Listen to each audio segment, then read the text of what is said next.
Hey, what's up everybody? It's Kellen here from Start Your Systems, and welcome back to MX Simulator, where today we are going to be playing a replica version of the 2019 Atlanta Supercross track in-game, and talking a little bit about the Atlanta Supercross upcoming this weekend, round number 9 of the 2019 Monster Energy Supercross series. And oh boy, it's going to be a fun one in Hot Atlanta. It's the halfway point of the series for the 450 class. It's a little bit past way in the halfway point of the series for the 250 West guys, and we're not quite halfway for the 250 East guys. However, they are meeting mano a mano this weekend. First 250 East-West showdown of the season coming up. Oh man, that's going to be a good one. Lots of storylines there, and we'll jump into that in a minute. But wanted to briefly touch on this track, built by, once again, the Race Factory Gaming track crew. Decently fun track this week. I think the layout doesn't necessarily warrant my favorite track of the year, but they did a really good job in kind of building a pretty fun and flowy layout that really actually raced pretty well in sim, I thought. A lot of guys taking different lines in different sections. Kind of the main line through here was to pop over this table, and then they'd go 3-3 out of the rhythm, but I went a little too long there. Tried to do that a couple times during the video, but the rest of the track, like, I just felt like was pretty straightforward. They have like a split rhythm lane right before the set of whoops before the finish that you can go either right and like roll triple double, or left and then double triple single or double quad. In fact, let me see if I can get the quad right now. Probably not. Nope. Kind of came up a little bit short and only barely got the triple. So I'll try to hit those a couple times during the video. But yeah, let's go ahead and break down into some real life discussion. All right. So for those of you that want to know my thoughts and opinions about last week and all the chaos that happened there, you can check out my Monster Energy Supercross video, which played the track from last week, kind of talk about all the chaos that happened there. So this, again, like I said, is a preview of round number 9 in Atlanta of the 450 class series, at least. 250 class, like I said, a couple different coasts meeting up. But in the 450 class, maybe the biggest news coming out this week is Justin Barcia is going to be out for the weekend. Had a practice crash on Wednesday, I believe it was, and got a concussion, and is at least going to be sitting out this weekend. No further details yet on like whether this is going to turn into like a long-term deal and he's going to have to sit out multiple weeks or anything like that. But at the very least, no number 51 on the track this weekend. So I know that Barcia was trying really hard when he initially bruised his tailbone to race the following weekend and not lose points towards the championship, but kind of unfortunately that has all come for naught because he's going to miss a round anyway. And yeah, I don't think his championship hopes were necessarily alive, but they're definitely over now. And that kind of sucks for the guy that won the opening race of the series to have to go through this, and really sucks just not having him on the line. It's always good having Barcia out there on the track. He makes things a little bit more interesting each week, and hopefully he's able to get better quick and we get him back out on the track. But no Barcia this weekend. As for the rest of the field, pretty much everybody else is going to be there.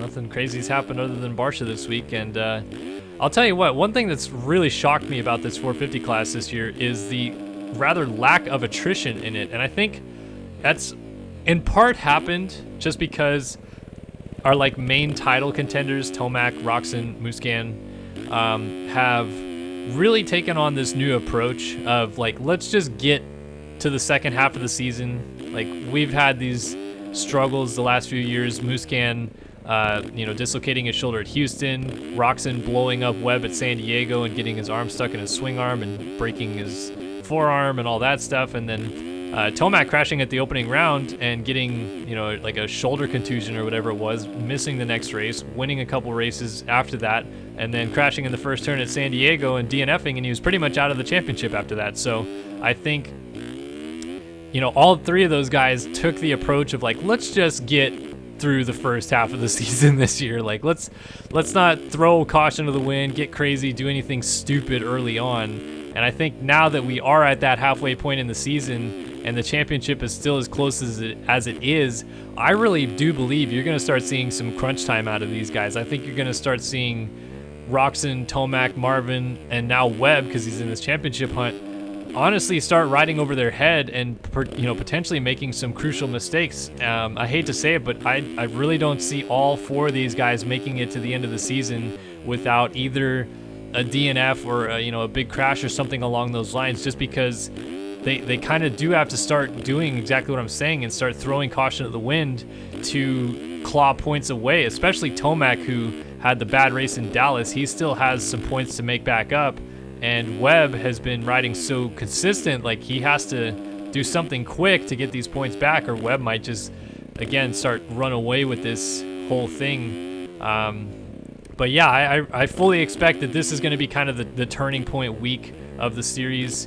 As it is literally the halfway point in the series, these guys are just they're going nuts the last half. I think maybe we'll see a still maybe a little bit more toned down, relaxed weekend for everybody this week. But at the very least, they'll start pumping it up this weekend, and then like Daytona, and I think Indy is after that. It'll be chaos. Like these guys are going to start pushing the envelope. They're going to push each other. They're going to race each other hard. Like the whole 9 yards. It's going to be very, very, very entertaining to watch. And Atlanta has always produced really, really good racing. They're in the new Mercedes-Benz Stadium instead of the old, I don't remember what the old stadium was even called. I'm thinking of the old stadium. I was thinking of Atlanta Fulton County Stadium, but that is not what the old stadium was called. I can't think of it. It's just called the Georgia Dome. Duh, freaking stupid me. But yeah, they tore that down a couple years ago, maybe 2 years ago now, and this stadium's been built for the last 3 years that they've been racing in it. So new stadium, but same old Atlanta, same old Georgia clay. Track always ends up getting not like really hard, but it never really like breaks down and gets ultra rutty anywhere.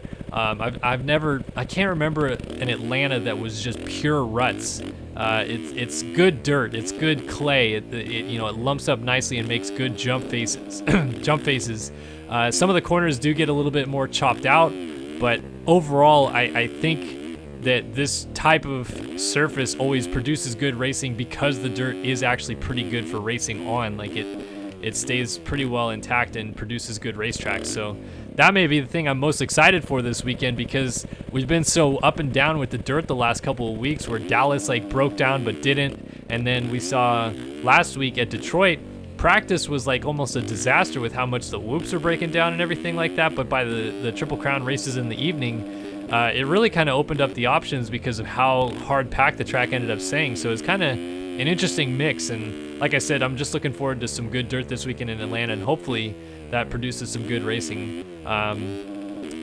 I don't really know where I sit at all with any four of our title contenders. The thing maybe I'm most certain of at this point is that Marvin Musquin needs a track that he doesn't need to blitz the whoops. I mean, we were pretty well certain that was the case beforehand. Like, Marvin's never been a super great blitzer of whoops, but I felt like for the first 6 or so rounds, even on tracks that whoops existed that he needed to blitz, i.e. Glendale, he still finished 4th there, or I should say 5th there. So he had a turnaround ride there. He was riding strong. Like, I didn't feel like he was bad in the whoops, but for some reason this past week, maybe because of how peaky they were in Detroit or the way they broke down, he just looked the most uncomfortable he has all season long by far in the whoops. And he almost won in Atlanta in 2016, so he very well could, get a track that breaks down like it did back then this weekend and have a great ride and break out and maybe win his first round of the series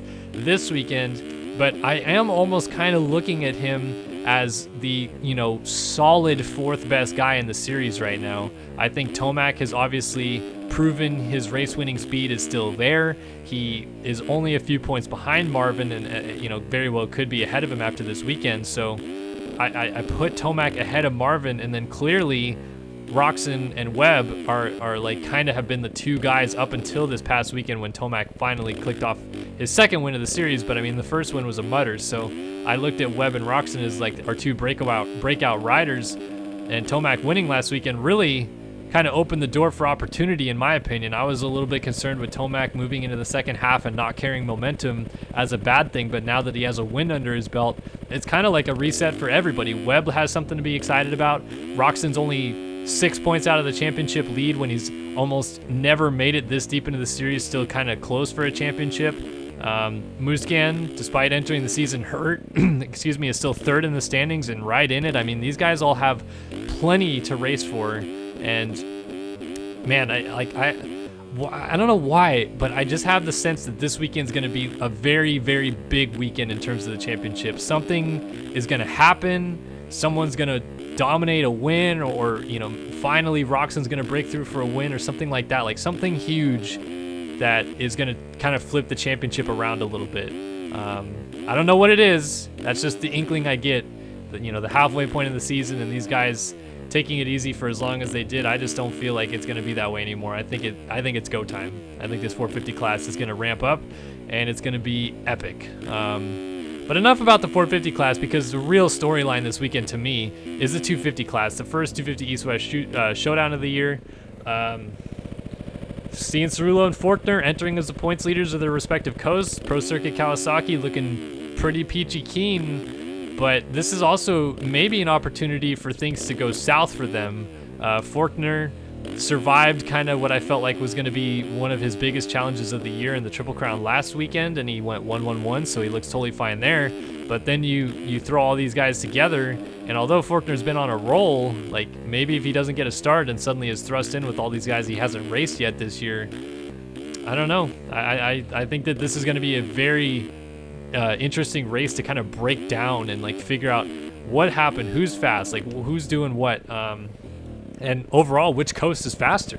We've talked a lot about how I felt like the top end maybe of the West is better than the top end of the East. Like I would say Forkner, you clump them in with AC, McElrath, and Ferrandis in terms of like speed and consistency. And obviously like Nichols is kind of in that group as well.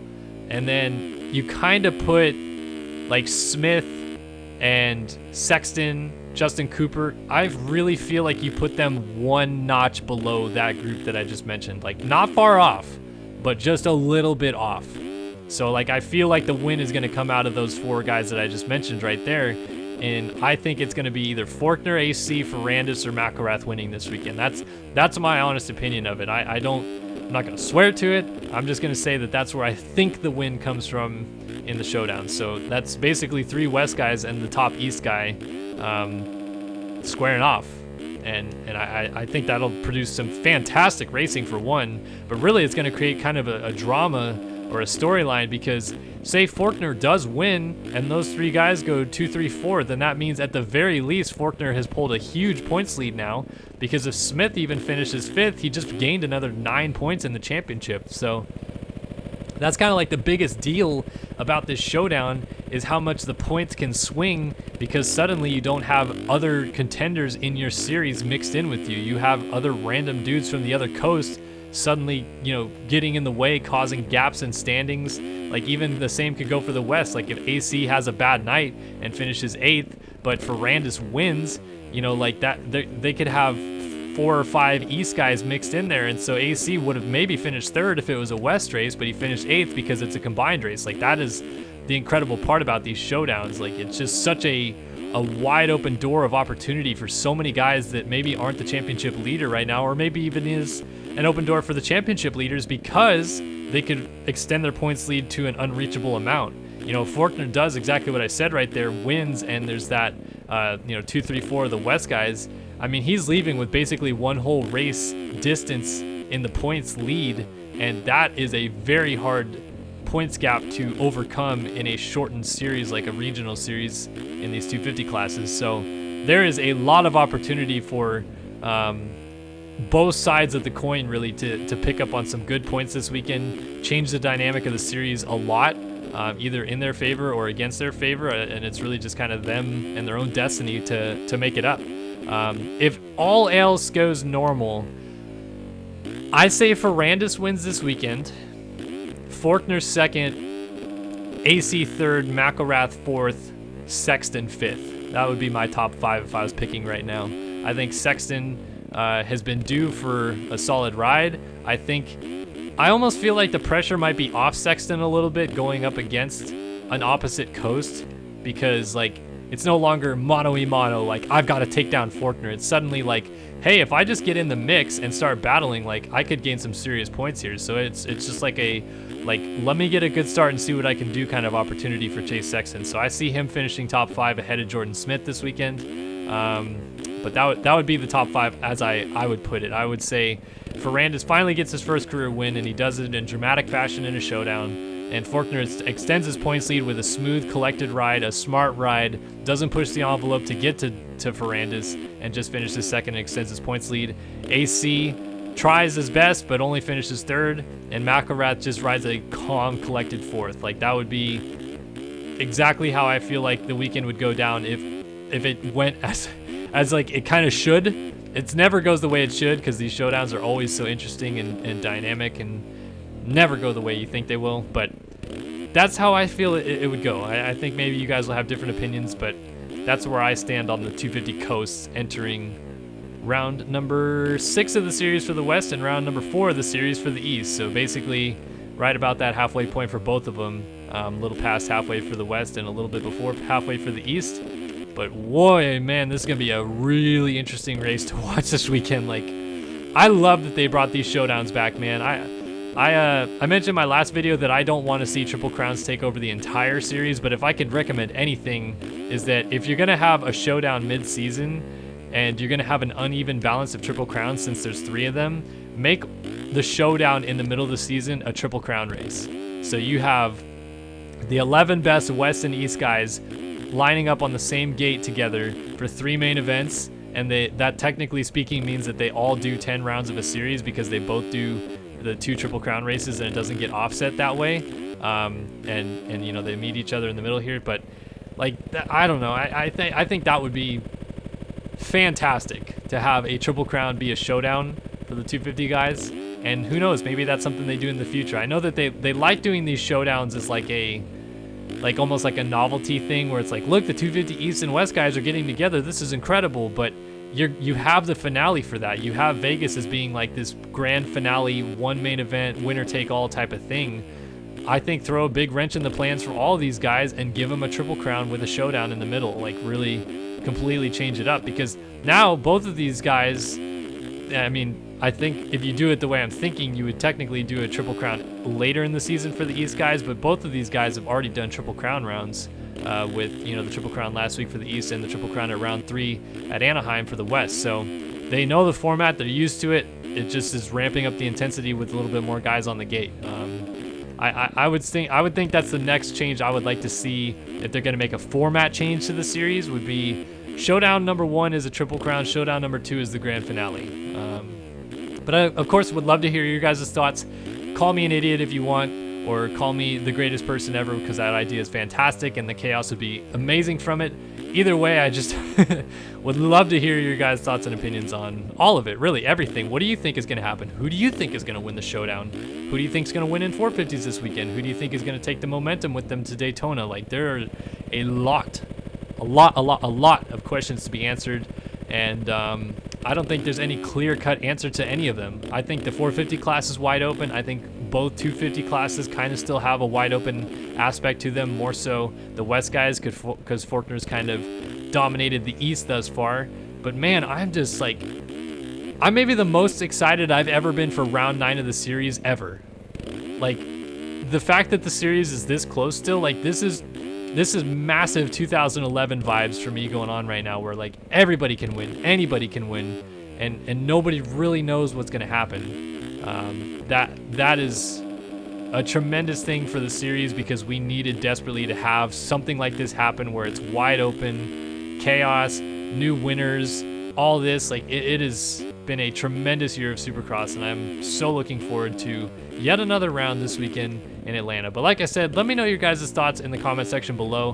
Give me some feedback, give me some bench racing stuff to talk about, and I'd love to discuss it with you, as always, as I do each week. So thanks for watching another video here on Start Your Systems, and enjoy the Atlanta Supercross this weekend. But my name is Kellen, and I'll see you guys in the next one. So long for now.